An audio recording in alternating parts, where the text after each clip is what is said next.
খাঁটি গরুর দুধের পনির থেকে এখন তৈরি করতেছি ঘি। ঘি তৈরি করতেছি আমি বসে বসে। এখন বাজে রাত 11:30।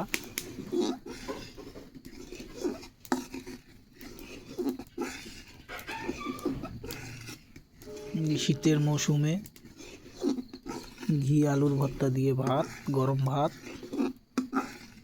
আসলে যারা ঘি দিয়ে ভাত খান তারাই বুঝতে পারেন যে ঘির মজাটা কি।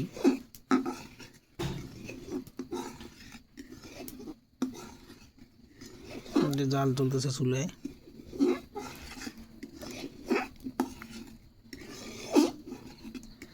মেনলি আসলে আজকে আমি প্রথম তৈরি করতেছি ঘি। এর আগে কখনো তৈরি করিনি নিজে নিজে, আজকেই তৈরি করতেছি। ইনশাল্লাহ সফল হব।